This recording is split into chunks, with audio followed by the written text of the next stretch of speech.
નમસ્કાર વિદ્યાર્થી મિત્રો, ફરી એકવાર તમારું સ્વાગત છે અમારી યુટ્યુબ ચેનલમાં. તો મિત્રો, આજે આપણે વિડીયોમાં ધોરણ 6 માટેનું વિષય વિજ્ઞાનનું પેપર લઈને આવી ચૂક્યા છે. જે આપણી પ્રથમ સત્રાંત પરીક્ષા લેવાની છે તેના માટેનો પેપર સોલ્યુશન રહેશે. સાથે આપણે આન્સર સાથે પેપર સોલ્યુશન કરાવવાના છે. અંત સુધી તમે પૂરો વિડીયો જોજો. તારીખ, સમય મિત્રો તમારે જોઈ લેવાનું છે. ટોટલ માર્ક્સ 80 ગુણનું પેપર રહેશે. તો સાહિત્ય આપણે હવે સોલ્યુશન સ્ટાર્ટ કરી દઈએ. તો પ્રશ્ન નંબર 1 છે, નીચેના પ્રશ્નો માટે આપેલા વિકલ્પમાંથી સાચો વિકલ્પ પસંદ કરીને જવાબ લખો. તો પહેલું છે, નીચેનામાંથી કયા આહારના મુખ્ય પોષક દ્રવ્યોમાં સમાવિષ્ટ નથી? કાર્બોદિત, ચરબી, પાચક રેસા કે પ્રોટીન? તેમાં આપણો જવાબ રહેશે પાચક રેસા. શું જવાબ રહેશે? પાચક રેસા. બીજા નંબરનું છે, ખાદ્ય પદાર્થમાં સ્ટાર્ચની હાજરી ચકાસવા શાનો ઉપયોગ થાય છે? તો ખાદ્ય પદાર્થમાં સ્ટાર્ચની હાજરી ચકાસવા મિત્રો આયોડિનનો દ્રાવણનો ઉપયોગનો થાય છે. શેનો ઉપયોગ થાય છે? આયોડિનનું દ્રાવણ. આયોડિનનું દ્રાવણનો ઉપયોગ થાય છે. આમાં પાચક રેસા જવાબ રહેશે. આમાં રહેશે આયોડિનનું દ્રાવણ. પછી છે, મીઠું અને રેતીને પાણીથી અલગ કરવાની કઈ પદ્ધતિ વપરાય છે? તો તેમાં આપણો જવાબ શું રહેશે? તેમાં આપણો જવાબ રહેશે નિતારણ અને ગાળણ, બાષ્પીભવન, ઘનીકરણ. તો આપેલ તમામ જવાબ રહેશે. બધો જવાબ આવશે આમાં. પછી છે, અનાજ ઉપણવા માટે કયું સાધન વપરાય છે? તેમાં આપણો જવાબ આવશે સુપડું જવાબ રહેશે. પછી આપણે આગળના ક્વેશ્ચન જોઈ લઈએ મિત્રો. આમાં આપણે જોઈએ તો આપેલ તમામ હતો જવાબ. આમાં જવાબ હતું સુપડું. પછી છે, કઈ વનસ્પતિ સોટી મૂળ ધરાવે છે? તેમાં આપણો આન્સર રહેશે લીમડો. શું જવાબ આવશે? આમાં આપણો જવાબ રહેશે લીમડો જવાબ આવશે. આમાં તો જવાબ સુપડું. પછી છે, નીચેના પૈકી પુંકેસરનો ભાગ કયો છે? તો આપણે જોઈએ તો નીચે પૈકી પુંકેસરનો ભાગ કયો છે? પરાગાશય, પરાગવાહિની, પરાગાશય, પરાગનલિકા? તેમાં આપણો જવાબ આવશે પરાગાશય. 7મા નંબરનું છે, નીચેના પૈકી કઈ વસ્તુ ગોળાકાર હોય છે? તેમાં આપણે જોઈએ તો નારંગી, ટેબલ, કંપાસ બોક્સ કે પુસ્તક? તેમાં આપણો જવાબ રહેશે નારંગી. ગોળાકાર હોય છે. કેવી રીતે નારંગી હોય છે મિત્રો? એમાં પછી આવી રીતે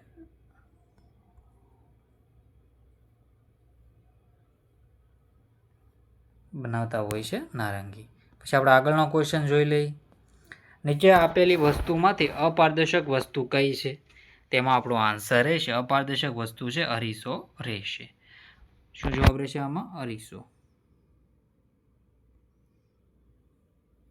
પછી છે, કરોડ સ્તંભમાં કુલ કેટલા હાડકા હોય છે? તો એમાં આપણો જવાબ રહેશે 33. કેટલા હોય છે? ડી જવાબ રહેશે 9માં ડી. શું કેટલા જવાબ રહેશે? 33. આમાં આવશે અરીસો.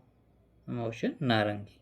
પછી છે, 10મા નંબરનું તરવૈયાઓ છે પગમાં માછલી જેવા આકારના મોજા પહેરીને પાણીમાં ઊંડી છલાંગ લગાવે છે. તેનાથી તે પાણીમાં સહેલાઈથી તરી શકે છે. એનો જવાબ રહેશે આ બી જવાબ આવશે. તો સાહેબ તમારે બધા ક્વેશ્ચનના આન્સર જોઈ લેવા. પછી છે, પ્રશ્ન નંબર 2, ખાલી જગ્યાઓ પૂરો. પહેલું છે, ખાલી જગ્યાની તૂટી ઉણપથી બેરી-બેરીનો રોગ થાય છે. તો એમાં આપણો આન્સર રહેશે વિટામિન B1. બીજા નંબરનું છે, ખાલી જગ્યા વિટામિન ડીની ઉણપથી થાય છે. તેમાં આપણો જવાબ રહેશે સુક્તાન. જોઈએ તો આમાં પહેલામાં જવાબ આવશે બેરી-બેરી.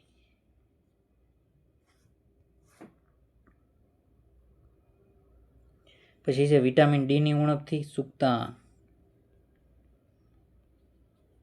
પછી છે, રેતી અને પાણીના મિશ્રણમાંથી રેતી દૂર કરવા ખાલી જગ્યાની રીત વપરાય છે.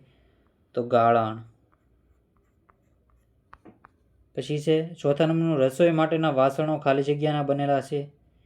તો ધાતુ. પછી છે, લાસ્ટ ક્વેશ્ચન 5મા નંબરનો, ખાલી જગ્યાને પર્ણ છે અને વનસ્પતિનું રસોડું કહે છે. જવાબ આવશે પર્ણને વનસ્પતિનું રસોડું કહે છે. તો આવી રીતે તમારે જવાબ ટીક કરી લેવાના રહેશે. પછી છે, ગાજર એ ખોરાકનું સંગ્રહ કરતું મૂળ છે. તો મિત્રો ગાજર છે એ મૂળ છે. પછી છે, માછલીને પાણીમાં તરવા મીનપક્ષ અને પૂંછડી મદદ કરે છે. શું માછલીને પાણીમાં તરવામાં શું મદદ કરે છે? મીનપક્ષ. જવાબ આવશે મીનપક્ષ અને પૂંછડી. પછી છે, આગળના ક્વેશ્ચન. નીચેના પ્રશ્નોના માત્ર ઉત્તર આપવાના છે એક વાક્યમાં. પહેલું છે, કઠોળમાંથી આપણને આહારનો કયો ઘટક મળે છે? તો પ્રોટીન. બીજા નંબર ધાતુઓના 4 નામ લખો. તો લોખંડ, તાંબુ, એલ્યુમિનિયમ ને ચાંદી. પછી છે ડુંડામાંથી ઘણાને શું અહીંયા ઘણા નહીં આવે મિત્રો, અહીંયા દાણા આવશે. દાણાને અલગ કરવાની રીતને છડવું કહે છે. શું કહેવાય? છડવું. પછી છે કયા સાંધા વડે ફક્ત એક જ દિશામાં હલનચલન થઈ શકે? તો મિજાગરાના સાંધો ના સાંધા. પછી છે મગજનું રક્ષણ કોણ કરે છે? ખોપરી. મગજનું રક્ષણ કોણ કરે છે? ખોપરી. તો આવી રીતે તમારા જવાબ દેવાના રહેશે. પછી છે નીચેના પ્રશ્નોના ટૂંકમાં જવાબ લખો. પહેલું છે વિટામિન એના પ્રાપ્તિ સ્થાન જણાવી તેની અગત્યતા લખો.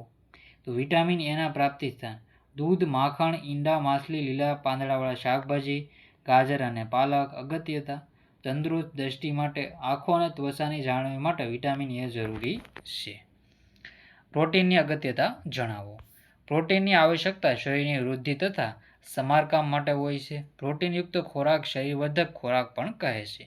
તૂટી જનાર રોગોથી બચવા માટે પ્રોટીન આવશ્યક છે. પદાર્થની પારદર્શકતાના ગુણધર્મને આધારે પદાર્થોને કયા જૂથમાં વહેંચી શકાય છે? દરેકના બે ઉદાહરણ આપો. તો જો પારદર્શક પદાર્થો પાણી અને કાચ. અપારદર્શક પદાર્થો લાકડું, લોખંડ.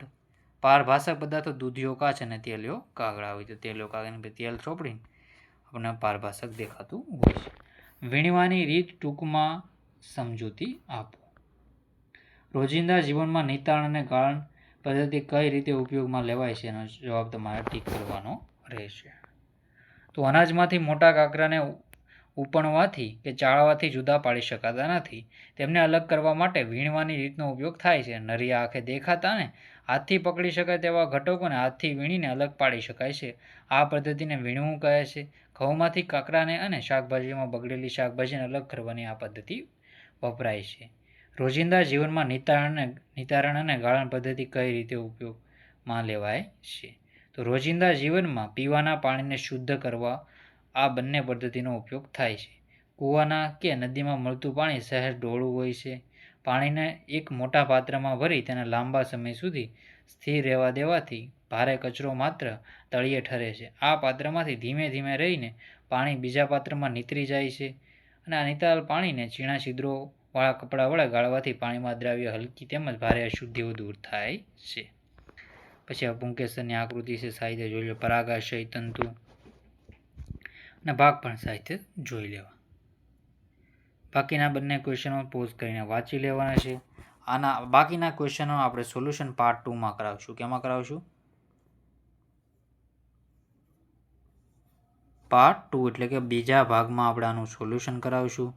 ચેનલમાં નવા હોય તો ચેનલને સબસ્ક્રાઈબ કરવાનું ભૂલતા નહીં. બીજા ભાગ માટે તમે ચેનલને સબસ્ક્રાઈબ કરીને રાખજો. આપણે બીજા ભાગમાં મિત્રો આનું સોલ્યુશન કરાવવાના છીએ. તો મિત્રો આ વિડીયોને એન્ડ કરીએ છીએ. જય હિન્દ, જય ભારત.